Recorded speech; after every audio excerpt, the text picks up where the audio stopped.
بچوں کو اگر ہم کسی بہت ہی اعلیٰ اور کسی بہت مہنگے اسکول میں اگر ایڈمیشن ان کو دلا دیتے ہیں، اور شاید ہمارا اگر یہ سمجھنا کہ اب ہمارے بچوں کی تربیت بہت ہی بہترین ہوگی، بالکل غلط۔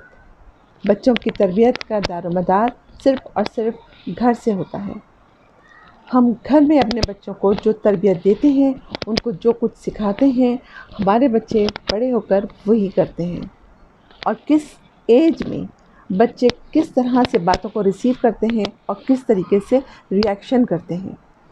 دنیا میں ہونے والے بہت سارے سرویز اس بات کو ظاہر کرتے ہیں کہ 7 سال کی عمر تک بچوں کو کس طریقے سے ہینڈل کیا جائے، کیونکہ 7 سال تک بچے کی تربیت ہو جاتی ہے اور بچے کی اپنی ایک شخصیت بن جاتی ہے۔ نحمدہ و نصلی علی رسولہ کریم و اما بعد، اعوذ باللہ من الشیطان الرجیم، بسم اللہ الرحمن الرحیم۔ رب اشرح لی صدری ویسر لی امری واحلل عقدۃ من لسانی یفقہوا قولی۔ آج کا ہمارا عنوان روتے ہوئے، ضد کرتے ہوئے اور ضدی بچوں کے لیے ہے۔ یہ وہی ضدی بچے جو ماں باپ کی بالکل کوئی بات نہیں سنتے ہیں اور اسی طریقے سے بڑے ہوتے ہیں کہ بڑے ہو کر ماں باپ کے لیے شرمندگی کا باعث بنتے ہیں۔ نہ ہی ان سے کوئی ڈیسیژن صحیح ہوتے ہیں اور نہ ہی وہ کسی کے ساتھ اچھا رویہ رکھتے ہیں۔ ہم مسلمان ہیں اور ہمیں کس طریقے سے بچوں کی تربیت کرنی ہے، آئیے ڈسکس کرتے ہیں۔ آج کے پروگرام میں آپ کو اس طرح کی بہت ساری دعائیں بھی بتاؤں گی اور ہم بات بھی کریں گے، آپس میں ڈسکس بھی کریں گے کہ کس طریقے سے ہم اپنے بچوں کو ایک بہتر بلکہ بہترین انسان بنا سکتے ہیں۔ دیکھیے، سب سے پہلے جب بچہ 7 سال کا ہوتا ہے تو اس کو کسی بھی قسم کے اسٹریس میں آپ نہ ڈالیں۔ اب آپ پوچھیں گے کہ اسٹریس میں کس طرح ڈالنا ہے؟ دیکھیں، بچے کو ڈانٹنا، بچے کے اوپر چیخنا یا بچے کو ڈرانا، بچے کو مارنا، یہ ساری وہ باتیں ہوتی ہیں جس سے کوئی بھی بچہ بہت زیادہ اسٹریس میں آ جاتا ہے۔ کیونکہ ماں یہ سمجھتی ہے کہ ہمیں چونکہ اپنے بچے کو بہت اچھا بچہ بنانا ہے، تو اس کے لیے بہت ضروری ہے کہ ہم بچے کے اوپر چیخیں، اس کو سزا دیں، اس کی پٹائی کریں۔ ایسا ہرگز بھی نہیں ہے، کیونکہ دیکھیں اس کا ایک سائنسی وجہ بھی ہے۔ بالکل اسی طریقے سے اس کا ہوتا ہے کہ اگر ہمارے سامنے ہم کہیں بیٹھے ہوئے ہیں اور ہمارے سامنے اچانک سے کوئی سانپ آ جائے یا ہمیں اچانک سے پتہ چل جائے کہ سیلاب آنے والا ہے، تو ہم کس موڈ میں چلے جاتے ہیں؟ اس وقت جو ہماری موڈ ہوتی ہے وہ فائٹ اینڈ فلائٹ کی موڈ کہلاتی ہے۔ یعنی کہ اب اس مصیبت سے ہمیں کیسے نمٹنا ہے یا پھر ہمیں یہاں سے بھاگ جانا ہے۔ جب مائیں بچوں کے اوپر چیختی ہیں تو بچوں کا جو کورٹیزول ہوتا ہے وہ بہت زیادہ ہائی لیول پہ چلا جاتا ہے، یعنی کہ بچے کی باڈی میں ایک چینج آتا ہے۔ اب اس چینج کو تو میں بیان نہیں کروں گی کیونکہ یہ ایک لمبا پروسیس ہے۔ بچے کی باڈی میں بچے کی کیا، ہم سب کی باڈی میں آتا ہے وہ چینج۔ تو ہم چونکہ بچے کی بات کر رہے ہیں تو میں آپ کو بچے کے بارے میں بتا رہی ہوں۔ تو اس بچے کی باڈی میں ایک چینج آتا ہے اور اس وقت وہ بچہ صرف اور صرف اس پوزیشن میں ہوتا ہے کہ میں اب خود کو کس طرح بچاؤں یا پھر اب مجھے یہاں سے بھاگ جانا ہے، چاہے وہ جسمانی طور پر بھاگ جائے یا وہ ذہنی طور پر آؤٹ ہو جائے۔ تو دیکھیں، بچے کو ہمیشہ پیار سے سمجھائیں، بچے کے ساتھ کوآپریٹ کریں، بچے کے ارد گرد ایک ایسا ماحول بنا کر رکھیں کہ جس سے بچے کو کوئی بھی چیز کو سمجھنے کے لیے آسانی ہو۔ بچے کے اندر ایبیلٹی اس کی بڑھانے کے لیے بچے کی کیپیسٹی کو ہمیں بڑھانے کی ضرورت ہوتی ہے۔ ہمیں بچے کی کیپیسٹی کو بڑھانا ہے۔ مثال کے طور پر جب مائیں ہوتی ہیں اور 3 سال کی عمر میں وہ بچے کو اسکول بھیجتی ہیں تو اتنے بھاری بھاری بستے اور اتنی زیادہ کتابیں اور اتنی دور دور جو ہے وہ بچے وین میں بیٹھ کر جا رہے ہیں۔ اس طریقے سے آپ یہ کبھی بھی نہ سمجھیں کہ بچے بہت ہی ایک اچھا انسان بن جائیں گے، کیونکہ یوزولی یہی ہوتا ہے کہ پیرنٹس یہ سمجھتے ہیں کہ ہم نے بچے کو ایک بہت اچھے اسکول کے اندر داخل کروا دیا ہے تو اب ہمارا بچہ ایک بہت اچھا انسان بن کے نکلے گا۔ نہیں، ایسا ہرگز نہیں ہوتا۔ تربیت گھر سے شروع ہوتی ہے۔ بچہ اپنے ماں باپ کو دیکھتا ہے، اپنے گھر والوں کو دیکھتا ہے۔ دیکھیں، بچہ وہی کرتا ہے جو ماں باپ کر رہے ہوتے ہیں، جو ہم اسے سکھا رہے ہوتے ہیں۔ مثال کے طور پر ہم بچوں سے یہ کہتے ہیں کہ جنک فوڈ کھانا، برگر اور باہر کی چیزیں کھانا بالکل اچھی بات نہیں ہے، یا موبائل پر بہت دیر تک رہنا اچھی بات نہیں ہے، جبکہ ہم خود کئی کئی گھنٹے تک موبائل پر رہتے ہیں۔ بچہ کبھی بھی موبائل کو نہیں چھوڑے گا، بچہ پھر ضد پہ اتر آتا ہے۔ بچے کو سمجھ میں نہیں آتا کہ کیا صحیح ہے اور کیا غلط ہے۔ بچے سے موبائل چھڑوانے کے لیے ہمیں خود اپنے آپ کو پہلے ٹرین کرنا ہوگا، بلکہ جو بڑے بڑے سائیکولوجسٹ اور بڑے بڑے جو ڈاکٹرز ہیں اور جن لوگوں نے سروے کیا ہے، جو نفسیات بچوں کی جانتے ہیں، وہ یہ کہتے ہیں کہ بچے کی کسی بھی قسم کی تربیت سے پہلے ہمیں چاہیے کہ ہم خود اپنے آپ کو ٹرین کریں، یعنی پیرنٹس اپنے آپ کو ٹرین کریں، بچوں کو وہ ماحول دیں جو، کیونکہ بچوں کا جو ماحول، بچے جس ماحول میں پلتے ہیں وہ ماحول ساری زندگی ان کے ساتھ رہتا ہے۔ ماں باپ لڑ رہے ہیں آپس میں، جو ابو جان ہے وہ امی کو تھپڑ لگائے چلے جا رہے ہیں، امی جان جو ہے وہ بچے اپنے ہسبینڈ کے اوپر چیخیں چلے جا رہی ہیں۔ اب کیا ہوتا ہے کہ بچے ان کو دیکھتے ہیں اور پھر بچے کیا سیکھیں گے؟ لڑائی۔ بچوں کو سمجھ نہیں آ رہا ہوتا کہ یہ چل کیا رہا ہے، کیونکہ بچوں کے لیے ماں باپ ایک ہی ہوتے ہیں۔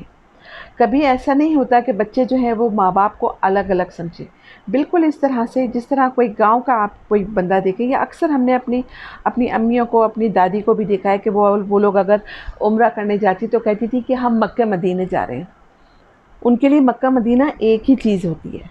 بچوں کے لیے بھی بالکل اسی طریقے سے مکہ مدینہ ایک ہی چیز ہے، ایک ہی بات ہے۔ جب ماں باپ آپس میں لڑتے ہیں، چیختے ہیں، ایک دوسرے کے ساتھ کوآپریٹ نہیں کرتے، ایک دوسرے کی عزت نہیں کرتے، تو بچے کو کچھ سمجھ نہیں آ رہا ہوتا کہ یہ ہو کیا رہا ہے، کیا صحیح ہے اور کیا غلط ہے۔ تو میں آپ کو اس وقت یہی کہوں گی کہ سب سے پہلے گھر کا ماحول آپ اچھا بنائیں۔ اچھا، اب ہم یہ آتے ہیں کہ بچے جو ہے وہ ضد کیوں کر رہے ہوتے ہیں۔ بچوں کے ضد کرنے کی، خاص طور پر 1 سال سے لے کے 7 سال کی عمر تک، بچے ضد اس وجہ سے کر رہے ہوتے ہیں کیونکہ بچے اس وقت جو کام کر رہے ہوتے ہیں وہ کام ان کے لیے سب سے زیادہ امپورٹنٹ ہوتا ہے۔ ہم یہ ایک نیگیٹو چیز تو دیکھ رہے ہیں کہ بچہ ضدی ہے، نافرمان ہو گیا ہے، بات نہیں مان رہا ہے، مگر ہم اس کی پازیٹیو چیزیں نہیں دیکھ رہے۔ وہ بچہ اپنے کام کا پکا ہے، وہ بچہ اسٹبن نہیں ہے، وہ ڈیڈیکیٹڈ ہے، وہ بچہ اپنے کام کے لیے، وہ جو کام ایک دفعہ شروع کر لیتا ہے اس کو کمپلیٹ کرتا ہے۔ تو دیکھیں، آپ اس کی پازیٹیو بات بھی دیکھیں، تو ایسے بچوں کے ساتھ ہم نے ضد نہیں کرنی ہے، ہم اس کو ڈفرینٹ طریقے سے شیڈیول کی طرف لے کے آ سکتے ہیں، ڈفرینٹ طریقوں سے ہم اس بچے کو اس بات کی طرف لا سکتے ہیں جو ماں باپ اس بچے سے کروانا چاہتے ہیں۔ اب کس طریقے سے کروا سکتے ہیں؟ مثال کے طور پر ہم نے بچے کو کپڑے بدلوانے، لیکن بچے نے کپڑے نہیں بدلنے، تو ہم یہ کر سکتے ہیں کہ ہم اس بچے کو 2-3 شرٹس کی چوائس دے سکتے ہیں کہ بیٹا آپ نے کون سے کپڑے پہننے ہیں، ٹھیک ہے۔ اسی طرح اور بھی بہت ساری چیزیں ہیں، ہم اس بچے کی مرضی بھی پتہ کر سکتے ہیں، تھوڑا سا کام میں ہم آگے پیچھے بھی کر سکتے ہیں۔ ہم بچوں کو شیڈیولز اسی وقت سکھا سکتے ہیں جب ہم خود شیڈیول پہ کام کرتے ہوں۔ مثال کے طور پر اگر بچے نے اسکول جانا ہے تو ہم نے مار مار کے بچے کو اسکول ہرگز نہیں بھیجنا ہے۔ ہم نے بچے کو کہنا ہے کہ دیکھیں، آپ اگر اسکول جائیں گے تو وہاں پر آپ کے بہت سارے فرینڈز ہوں گے، اور گھر میں تو آپ کی صرف ایک مما ہے، لیکن وہاں پر میرے جیسی وہاں پر بہت سارے ٹیچرز ہوں گے جو آپ کا بہت خیال رکھیں گی، اور وہاں پر کچھ بچے ایسے بھی ہوں گے جن کو آپ کی ہیلپ کی ضرورت پڑے گی، اور آپ کو یہ موقع ملے گا کہ آپ ان کی ہیلپ کر سکیں، کیونکہ جو اچھے لوگ ہوتے ہیں، جو اچھے انسان ہوتے ہیں، اور جو لوگ اللہ کو پسند ہوتے ہیں، وہ دوسروں کی ہیلپ کرتے ہیں۔ وہاں پر آپ بہت سارے دوست بنائیں گے، اس طریقے سے بچے کا انٹرسٹ بڑھے گا اور بچہ اسکول جانے میں بہت خوشی محسوس کرے گا۔ بلکہ جب ہم نے یہ بچوں کے ساتھ کیا تو ہم نے یہ بھی دیکھا کہ بچے جب سیٹرڈے سنڈے کی چھٹی آتی ہے تو بچے کہتے ہیں کہ مما آج اسکول کیوں بند ہے، میں نے جانا ہے اسکول، مجھے پڑھنا اچھا لگتا ہے، مجھے اسکول جانا اچھا لگتا ہے۔ تو یہ بات ہے۔ اچھا، اب بچے 7 سال سے اگر نکل جاتے ہیں اور بچے بڑے ہو جاتے ہیں، سے اباؤٹ بچے 15 سال سے اوپر چلے جاتے ہیں، 16 سال 17 سال کے بچے ہو جاتے ہیں، تو اس وقت دیکھیے ہم نے یہ دیکھنا ہے کہ اس وقت آپ کا بچہ ایک انڈیپینڈنٹ ایڈلٹ ہو گیا ہے. اس وقت آپ ہرگز بچے کے ساتھ ضد نہ کریں. آپ بچے کے ساتھ ڈسکس کریں، آپ بچے کو تانے نہ دیں.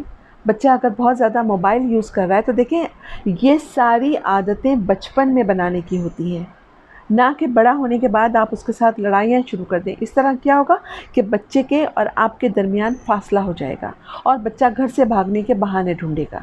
بچے کو گھر میں رہنا ہرگز اچھا نہیں لگے گا. اور فائنلی کیا ہوگا کہ جب بچے کی شادی ہوگی تو وہ بچہ اپنی بیگم کو لے کے چلا جائے گا. پھر اگر آپ بہو کو گالیاں دیں یا بہو کو برا بھلا کہیں کہ لڑکی لے کے بھاگ گئی، نو، ایسی بات نہیں ہے. ہمیں خود اپنی تربیت پہ اس ٹائم کو دیکھنا ہوگا کہ ہم نے کتنا بچے کو اپنے سے قریب کیا ہے. دیکھیں اس کے لیے بچوں کے ساتھ ڈسکس کرنا، بچوں سے بات کرنا، بچوں کی رسپیکٹ کرنا، بچوں کی پسند ناپسند کا خیال رکھنا بہت ضروری ہے. بچوں کے ساتھ کمیونیکیشن کرنا بہت ضروری ہے.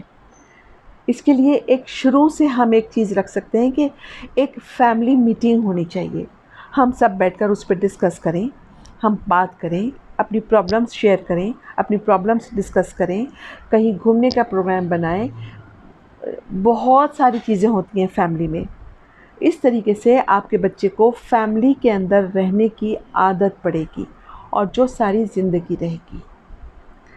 دیکھیں بہت ساری پرابلمس ہیں، بہت سارے ایشوز ہیں. اگر آپ اپنے بچے کے ساتھ کسی قسم کا کوئی مسئلہ فیس کر رہی ہیں، کوئی ایشو آ رہا ہے، آپ ہمیں کامنٹس کریں اور انشاءاللہ ہم آپ کو اس کا حل دیں گے.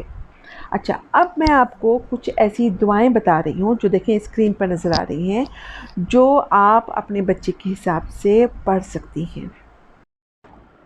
چلیں ہم شروع کرتے ہیں. سب سے پہلے اگر کوئی بچے بہت زیادہ روتے ہیں اور بہت زیادہ ضد کرتے ہیں تو اس کے لیے یہ آیت ایک ہے، سورہ طہ آیت نمبر 108 108. اور یہ کلمات لکھ کر بچے کے گلے میں اگر ڈال دیے جائیں تو وہ بچہ رونا مطلب بلا وجہ نہیں روئے گا. وہ کلمات یہ ہیں، وَخَشَعَتِ الْأَصْوَاتُ لِلرَّحْمَنِ فَلَا تَسْمَعُ إِلَّا حَمَسًا وَلَا حَوْلَ وَلَا قُوَّةَ إِلَّا بِاللَّهِ الْعَلِيِّ الْعَظِيمِ. اس کے لیے آپ اس کو کسی سفید کاغذ کے اوپر لکھیں اور بچے کے گلے میں آپ اس کو ڈال سکتے ہیں. دوسرا یہ ہے کہ بہت سارے بچے اس طرح کے ہوتے ہیں جو کہ غصہ بہت زیادہ کرتے ہیں اور ضد ان کی ختم نہیں ہوتی ہے. چاہے آپ لاکھ ان کو سمجھا لیں، کوئی بات وہ نہیں سمجھتے ہیں. اس کے لیے پارہ نمبر 17 کی سورہ انبیاء کی ہے، آیت نمبر 89.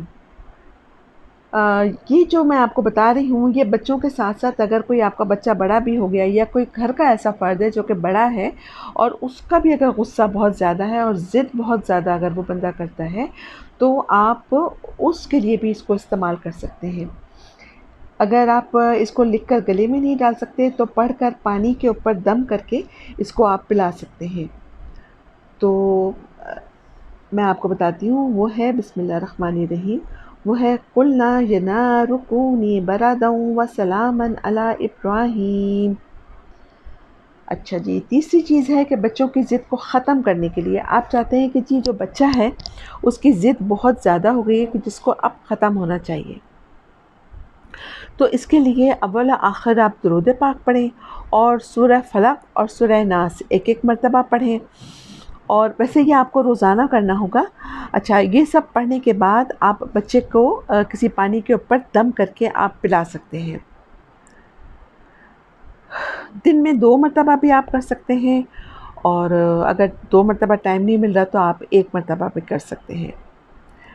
چوتھی چیز ہے کہ آپ ضدی بچوں کے لیے پارہ نمبر 25 سورہ شورى کی آیت نمبر 13 یہ پڑھ کر آپ بچوں کے اوپر دم کریں اور وہ ہے بسم اللہ الرحمن الرحیم، اللہ یجتبی الیہ من یشاء. اچھا جناب، اس کے علاوہ اگر کوئی بچے بالکل ماں باپ سے منحرف ہو گئے ہیں، بڑوں کا کہنا نہیں مانتے ہیں، آپس میں لڑتے ہیں، تو اس کے لیے آپ نے ہر نماز کے بعد یہ پڑھنا ہے، اللہم اہدنا الصراط المستقیم، یہ ایک تسبیح پڑھنا ہے۔ اور دوسرا آپ کو پڑھنا ہے سورہ قاف کی آیت، سورہ قاف کی آیت ہے، آیت نمبر 1 کی ہے، قاف والقرآن المجید، یہ پڑھنا ہے آپ کو۔ یہ بھی ایک تسبیح پڑھنی ہے ہر نماز کے بعد۔ آپ ایسا بھی کر سکتی ہیں کہ آپ صبح کی کسی نماز کے بعد قاف والقرآن المجید پڑھ لیں، اور شام میں عصر کے بعد آپ اللہم اہدنا الصراط المستقیم۔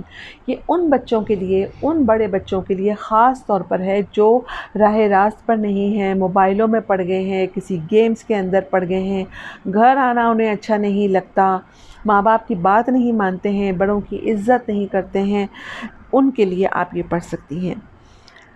تو یہ بہت ہی خوبصورت آیات ہیں، اور اللہ کے کلام میں جتنی برکت ہے اتنی تو دنیا میں کہیں طاقت نہیں۔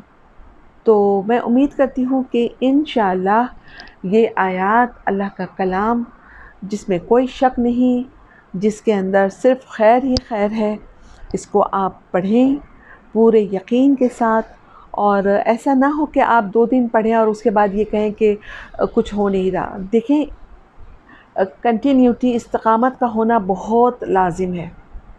اس کو آپ پابندی کے ساتھ کچھ دن، کچھ ہفتے، کچھ مہینے پڑھیں، انشاءاللہ اللہ تعالیٰ ضرور فائدہ کریں گے۔ تو پھر انشاءاللہ تعالیٰ ہم ملتے ہیں اور ایک نئے ٹاپک کے ساتھ بہت جلد۔ تب تک کے لیے مجھے اجازت دیجیے۔